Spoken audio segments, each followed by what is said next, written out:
به نام خداوند جان آفرین.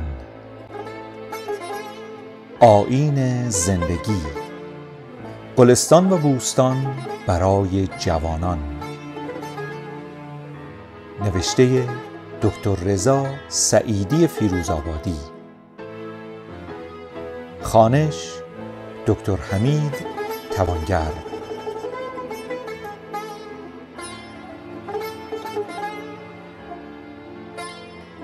به یاد پدرم که مرا با گلستان و بوستان آشنا نمود، این اثر را به جوانان و آیندگان ایران زمین تقدیم می دارم.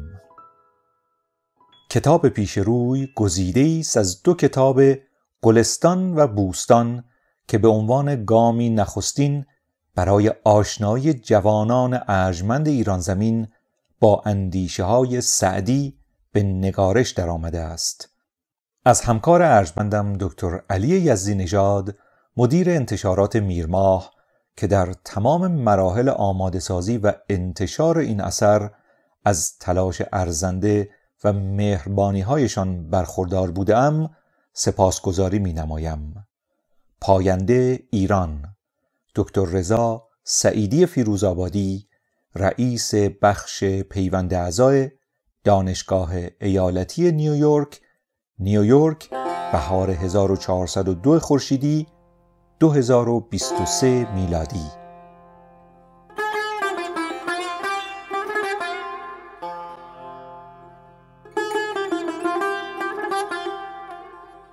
بخش نخست، بوستان برای جوانان.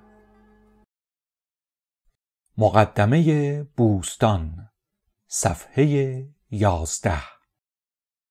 سعدی زاده به سال 606 و چهره در نقاب خاک کشیده به سال 690 هجری قمری، افزون بر گلستان که به نثر مسجع آراسته است، حاصل تجارب سفرها و زندگیش را در سال 655 هجری در کتابی دیگر به نام بوستان در قالب نظم به رشته تحریر درآورده است.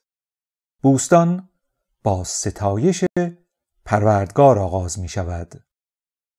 به نام خدایی که جان آفرید، سخن گفتن اندر زبان آفرید، خداوند بخشنده دستگیر، کریم خطا بخش پوزش پذیر، عزیزی که هر کس درش سر بتافت، به هر در که شد هیچ عزت نیافت. اگر با پدر جنگ جوید کسی، پدر بیگمان خشم گیرد بسی. ولیکن خداوند بالا و پست، به عصیان در رزق بر کس نبست. سعدی سپس در سبب سرودن بوستان سخن میگوید و علت تنظیم این کتاب را هدیه به دوستان خود ذکر می کند تا از درسها و تجارب سفرهای او بهره‌مند گردند. در اقصای گیتی بگشتم بسی، به سر بردم ایام با هر کسی. تمتع به هر گوشه یافتم، ز هر خرمنی خوشه یافتم. دریغ آمدم زان همه بوستان، تهی دست رفتن سوی دوستان. به دل گفتم از مصر قند آورند، بر دوستان ارمغانی برند.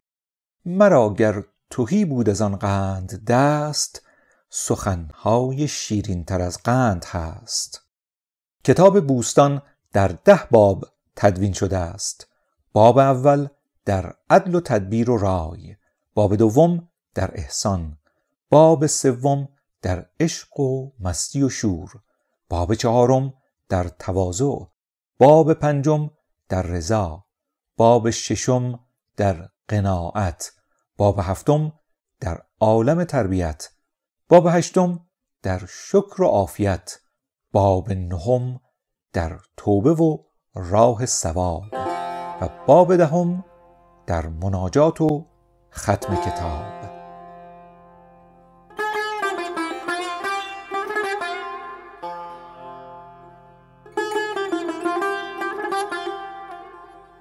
چون این کاخ دولت بپرداختم، بر او 10 در از تربیت ساختم. یکی باب عدل است و تدبیر و رای، نگهبانی خلق و ترس خدای. دوم باب احسان نهادم اساس، که منعم کند فضل حق را سپاس. سوم باب عشق است و مستی و شور، نه عشقی که بندد بر خود به زور. چهارم تواضع رضا پنجمین، ششم ذکر مرد قناعت گزین. به 7م در از عالم تربیت، به 8م در از شکر بر عافیت. 9م باب توبه است و راه ثواب، 10م در مناجات و ختم کتاب. ز 600 فزون بود 55، که پردر شد این نامبردار گنج. گل آورد سعدی سوی بوستان، به شوخی و فلفل به هندوستان. چو خرما به شیرینی اندود پوست، چو بازش کنی استخوانی در اوست. نصیحت کسی سودمند آیدش، که گفتار سعدی پسند آیدش.